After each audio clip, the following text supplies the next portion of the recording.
Peter, you are rock, and on this rock I will build my church.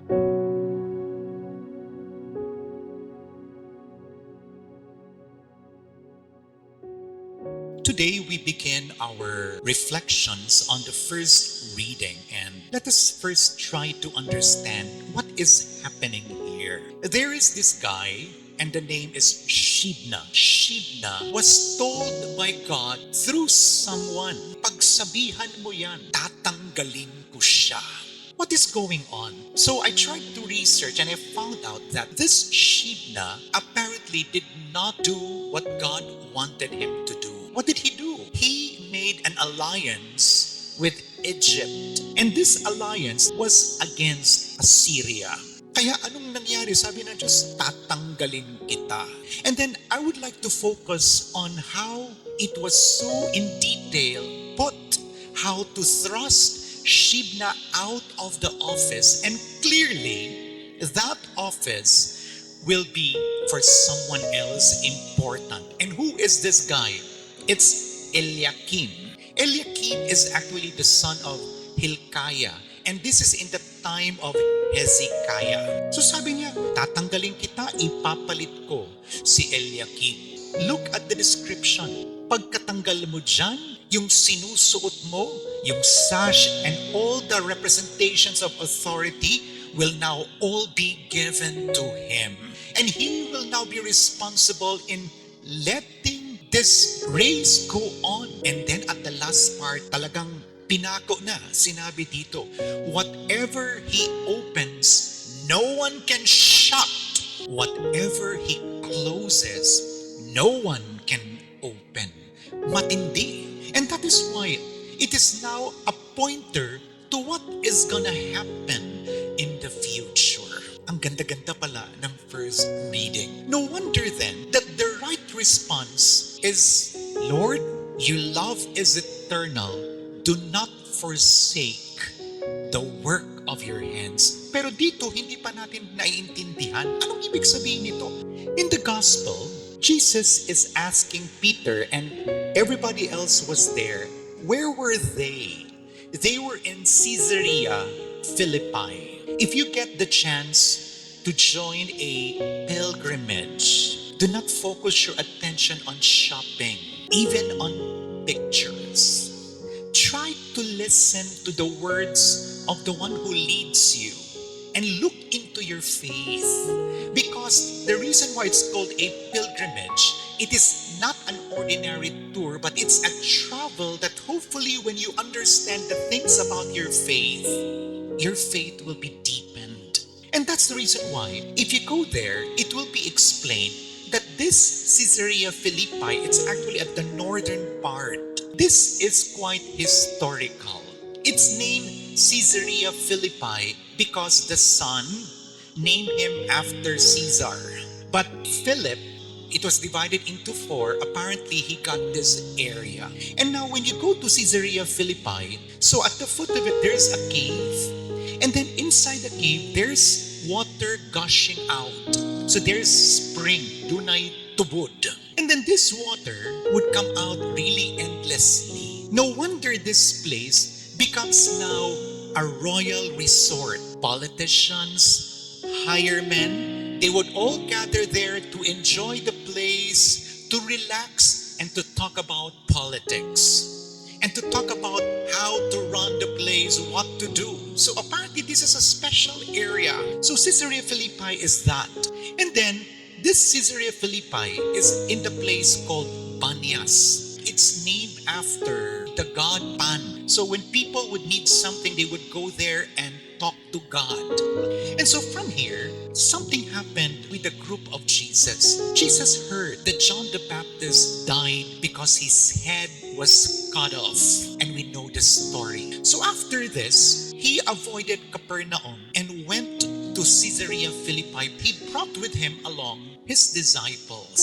So that's now the picture. They were not just there in order to enjoy the place, but deep inside Jesus, something was really going on. He was thinking like this: if John the Baptist, who only announced that he is merely the one who will prepare for the coming of the Messiah, died like this, how much more he, if he will declare that he is the Son of God? So he knew already that because of this, Jerusalem was the pathway, and Jerusalem meant he will suffer and then he will die, but on the third day he will rise again. And here he now asks them, who do people say that I am? And then readily they answered, oh, you are Elijah, you are this, you are one of the prophets. But what about you? Who do you say? Who am I? And then Peter responded by saying, you are the Christ, the Son of the living God. What is Christ? Well, Christ means Messiah, ang manunubos, ang tagapagligtas. Messiah, Jesus. Diba? Christ, the Messiah. And then that's the reason why, look at Jesus. Wow, Peter, no one has revealed that to you except the Father. And then now look, equal to what happened in the olden times, in the time of Jesus, he now tells Peter, Peter, you are rock in a place where it's a rock solid. You are rock, and on this rock, I will build my church.